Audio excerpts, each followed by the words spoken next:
अस्सलाम वालेकुम गाइस। अब hope you all are fine. अब हम स्टार्ट करते हैं माइक्रोबायोलॉजी की मार्किंग। तो सबसे पहले हम स्टेप बाय स्टेप चलेंगे। तो लेट्स गो। हम देखेंगे कि कौन सी चीजें आपके लिए सबसे ज्यादा इंपॉर्टेंट है और कौन सी माइनर इंपॉर्टेंट है। तो यहां से आपकी क्लिनिकल बैक्टीरियोलॉजी शुरू होती है। ये चैप्टर पूरा रीडिंग वाला है, बेसिक। अगर आप बाद में भी रीड करना चाहते हैं तो रीड कर लें, ये सिर्फ रीड कर लें। और ये जो है ये आपको जब पूरी आप बैक्टीरियोलॉजी कर लेंगे तो तब अच्छा समझ आ जाएगा। ये बस देख लें, कोई आप जब एक दफा बैक्टीरियो कर लें तब इसको पढ़ेंगे तो ये अच्छा समझ आ जाएगा, क्योंकि ये समरी टाइप है। ये डायग्राम भी इंपॉर्टेंट है तो इसको देखना है। बाकी बेसिक लिखा हुआ है, क्लिनिकल इन्फेक्शंस लैब, ये आप बाद में चैप्टर पढ़ लीजिएगा तो सेफ रहेंगे। अब हम चलते हैं ग्राम पॉजिटिव कोकाई की तरफ।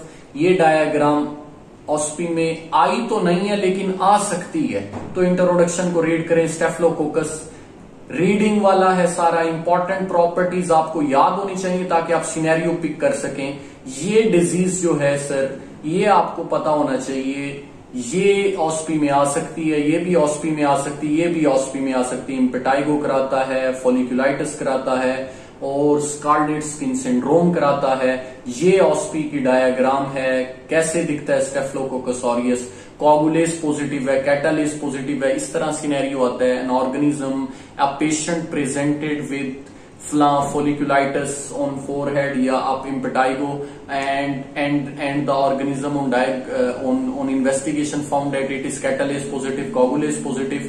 तो आप फिर इस तरह उसको ढूंढते हैं कि स्टेफ ऑरियस है। ठीक है, ये टेबल बहुत ज्यादा इंपॉर्टेंट है। इससे पूछा जाता है क्योंकि staph aureus coagulase positive, catalase positive है। स्टेफ एपिडर्मस और सैप्रोफिटिकस ये दोनों जो हैं, ये जो है अपना कोगुलेस नेगेटिव है। ठीक है ना, तो ये आपको पता होना चाहिए। लिहाजा ये सारी प्रॉपर्टीज इसकी रीडिंग वाली है। ये कोगुलेस टेस्ट इंपॉर्टेंट है। ये आपको ये ऑस्पी में आ सकता है। ये कौन सा टेस्ट है, ये सारा रीडिंग वाला है। रीडिंग से मुराद ये आपने रिटेन रखना है, ये छोड़ना नहीं है। बैक्टीरियो में अब छोड़ने वाला नहीं है। मतलब कि एमसीक्यूज के लिए ये पैराग्राफ, ये भी एमसीक्यूज के लिए है। एससीक्यू यहां से शुरू होते हैं कि स्टेफिलोकोकस ऑरियस के तो जो अपना है सेवरल इंपॉर्टेंट एंटीजेंस या ऐसे फैक्टर जिसके जरिए डिजीज कराता है वो आप बताएं। प्रोटीन ए है, टिकोइक एसिड है, और ये आपको पता होना चाहिए प्रोटीन ए किसके साथ बाइंड करती है, आईजीजी के साथ। स्केची ने भी बताया, और टिकोइक एसिड हो गया। उसके बाद ये अपना सरफेस रिसेप्टर, ये आपसे पूछ सकता है खास तौर पे ये प्रोटीन ए के बारे में। तो ये एक दफा पूछा हुआ प्रोटीन ए के बारे में। बाकी ट्रांसमिशन आपने नहीं करनी, एक लाइन देख लें ये वाली और ये वाली बस। पैथोजेनेसिस आपसे पूछी जा सकती है, पूछी नहीं गई, लेकिन ये पूछा गया कि इसके टॉक्सिन्स के नाम मुझे बता दें। तो ये एससीक्यू आया हुआ है। एंटीरोटॉक्सिन है, टॉक्सिक शॉक सिंड्रोम है। वो इस तरह कहता है कि कौन सा टॉक्सिन है जो फूड पॉइजनिंग कराता है, कौन सा टॉक्सिन है जो हमारे पास जो है टॉक्सिक शॉक सिंड्रोम कराता है, सुपर एंटीजन कौन सा है। तो एमसीक्यूज भी इस तरह आते हैं। और जो है एससीक्यू में फिर जनरल बातें पूछता है, नाम सिर्फ लिख दें या एक एक लाइन एक्सप्लेनेशन में लिख दें। तो ये एमसीक्यूज के लिए भी एससीक्यू के लिए दोनों इंपॉर्टेंट है। उसके बाद स्टेफिलोकोकस एपिडर्मस और सैप्रोफिटिकस है। ये टेबल इंपॉर्टेंट है, एससीक्यू भी है, एमसीक्यू भी है। आप ये रीड कर लें तो ये आपको पता लग जाएगा। अब ये पायोजेनिक डिजीज स्टेफिलोकोकस ऑरियस की शुरू हो रही है, ठीक है ना। तो ये आप रीडिंग कर लें, इसको आपको स्केची से कॉन्सेप्ट क्लियर होगा। ये डायग्राम आपकी आनी चाहिए यहां से। ये आपने एमसीक्यूज के लिए इसको ढूंढना है। तो ये क्या क्या डिजीजेस काज करता है, एंडोकार्डाइटिस कराता है, सेप्टिसीमिया कराता है, ओस्टियोमालाइटिस कराता है। इसके अलावा जो है और भी डिजीजेस कराता है, एब्सेस कराता है। तो ये डिजीजेस के आपको नाम आने चाहिए, जैसे स्केची ने बताया, तो आपके लिए एनएफ है। अब हम देखते हैं कि ये टॉक्सिन मेडिएटेड डिजीज कौन सी है। खासतौर पे कावासाकी डिजीज का पता होना चाहिए। वास्कुलाइटिस होता है हार्ट की जो आपके पास होती, तो ये इंपॉर्टेंट है। ये आपको कावासाकी डिजीज का पता होना चाहिए। एज सच पास्ट पेपर में आई तो नहीं है, लेकिन वाइवे में पूछ सकते हैं आपसे ना। बाकी ये एमसीक्यूज के लिए, आप ये भी एमसीक्यूज के लिए करेंगे, ये भी कावासाकी डिजीज को एससीक्यू के लिए। लैब डायग्नोसिस 5 से 6 मरतबा एससीक्यू में पूछा जा चुका है, आपको आना चाहिए। आपको मैंने बताया pink, green, golden, yellow colonies बनाता है। बीटा हिमोलिटिक है, कैटालेस पॉजिटिव है, कोगुलेस पॉजिटिव है। आप इसको जो है ये आपको पता होना चाहिए। तो ये आप पॉइंट्स में लिखेंगे स्टेफ ऑरियस का। और वो जो है स्टेफिलोकोकस एपिडर्मस का कि वो नोवोबायोसिन सेंसिटिव है, सैप्रोफिटिकस नोवोबायोसिन रेजिस्टेंट है। और ये आपको पॉइंट आने, ट्रीटमेंट नहीं करनी, पता होना चाहिए। मरसा के लिए हम यूज करते हैं वेनकोमाइसिन, वैसे मेथासलीन यूज करते हैं। जब रेजिस्टेंट होता है तो हम मरसा के लिए वेनकोमाइसिन यूज करते हैं। तो वेनकोमाइसिन से रेजिस्टेंट हो जाए तो फिर हम यूज करते हैं लाइनोजोलिड या अदर ड्रग्स यूज करते हैं। आप फार्मा में पढ़ें, प्रिवेंशन भी नहीं करनी। स्ट्रेप्टोकोकस पे आ जाए, ये आपको आना चाहिए।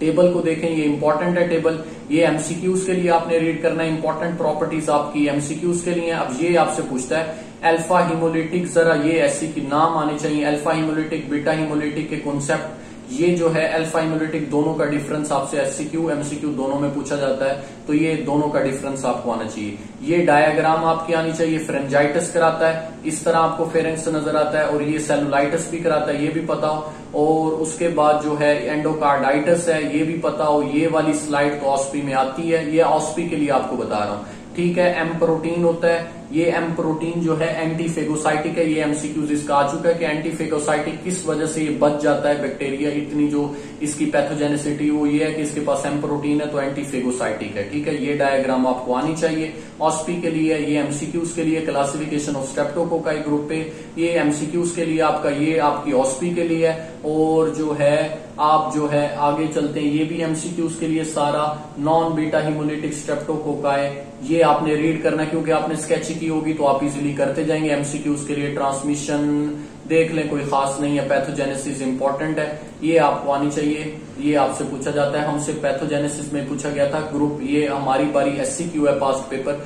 ग्रुप ए के 4 इंपॉर्टेंट एंजाइम्स हैं, वो आप नाम लिख दें या थोड़ी थोड़ी डिटेल लिख दें, तो ये आपको आना चाहिए। ये आपका एससीक्यू है। ये भी एससीक्यू है कि group A streptococci has 5 important toxin, एक टॉक्सिन है एक एंजाइम है, तो दोनों को मिक्स नहीं करना। तो ये भी एससीक्यू आ चुका है, बार बार आता है ये टेबल। एमसीक्यू एससीक्यू दोनों के लिए पूरा पहले का बना हुआ है, पिछले भी इंक्लूडेड है और न्यू भी इंक्लूडेड है। तो यानी कि बैक्टीरिया, ये आपने करना है। अच्छा, सुपर एंटीजन किसको कहते हैं, ये डेफिनेशन लिखी हुई है और ये आपको आना चाहिए। और एरिथ्रोजेनिक टॉक्सिन क्या करता है, सुपर स्ट्रेप्टोलाइसिन ओ क्या करता है। हमारी बारी एमसीक्यूज था कि इनमें से कौन सा जो है टॉक्सिक शॉक सिंड्रोम कराता है। पायोजेनिक एक्सोटॉक्सिन ए, स्ट्रेप्टोलाइसिन, सबके काम आने चाहिए। एमसीक्यूज में काम पूछता है आपसे ना, कि आपको काम पता हो, ये कराता है। नाम और काम, नाम और काम में सब कुछ छुपा है। क्लिनिकल फाइंडिंग आपको एमसीक्यूज के लिए इंपॉर्टेंट है। और ये देख लें, ये स्कारलेट फीवर भी कराता है। स्केची ने बताया आपको, सारी अच्छी करा देगा। जब आप स्केची के बाद पढ़ेंगे तो आपको ये बहुत इजीली हो जाएगा। ये डायग्राम एरिसिप्लस है, बटरफ्लाई रैश है, इसका पता होना चाहिए। और जो है ये सारा आपने रीडिंग करना है, ये वाली लाइन्स अहम है, तो ये पता हो। उसके बाद अब हम आगे चलते हैं। तो ये आपको पता है कि non post streptococcal diseases, acute glomerulonephritis type 3 है, रोमेटिक फीवर टाइप 2 है। स्केची ने इसके सिम्टम याद कराएं जोन्स के नाम से, इसका पता हो। Cola colour urine, smoky urine, और कैसे होता है और किस तरह जो है एंटीजन एंटीबॉडी कॉम्प्लेक्सेस जाके ग्लोमेरुलस में सिट कर जाते हैं मेम्ब्रेन में, फिर इन्फ्लेमेशन होती है जिसकी वजह से वहां पे प्रोटीन लॉस और हीमाचूरी ये सब कुछ होता है। तो लैब डायग्नोसिस इसका पूछा जा सकता है, इंपॉर्टेंट है, तो इसको देख लीजिएगा। उसके बाद ट्रीटमेंट सीरोलॉजी भी करते हैं, टाइटर देखते हैं, इसके लिए एलिवेटेड एएसओ टाइटर होता है। तो ये ट्रीटमेंट प्रिवेंशन छोड़ दें, कुछ भी नहीं आता। स्ट्रेप्टोकोकस नमोनिया बहुत इंपॉर्टेंट है, ये एमसीक्यूज है इसका। कौन कौन से डिजीजेस कराता है, मेनिंजाइटिस कराता है, नमोनिया कराता है। ये मेनिंजाइटिस, नमोनिया और नमोनिया एक और डिजीज थी, इनकी नंबर 5, ये आपको स्केची बताएगा। नंबर 1 काज है मेनिंजाइटिस नमोनिया की, तो अडल्ट के अंदर, तो आपको ये पता होना चाहिए। उसके बाद इंपॉर्टेंट प्रॉपर्टीज, ये डायग्राम आपको आनी चाहिए। ऑस्पी के लिए, ये भी ऑस्पी के लिए है। ऑप्टोचिन सेंसिटिव रेजिस्टेंट कौन कौन से इनके स्केची ने बहुत अच्छा बताया। ये एमसीक्यूज के लिए सारा आपका सही हो गया। सी पॉलीसेक्राइड को देखें। और पैथोजेनेसिस जो है वो आपने देखनी है अच्छे से, पैथोजेनेसिस आप किस तरह कर सकते हैं, तो इसको काइंडली देखिएगा।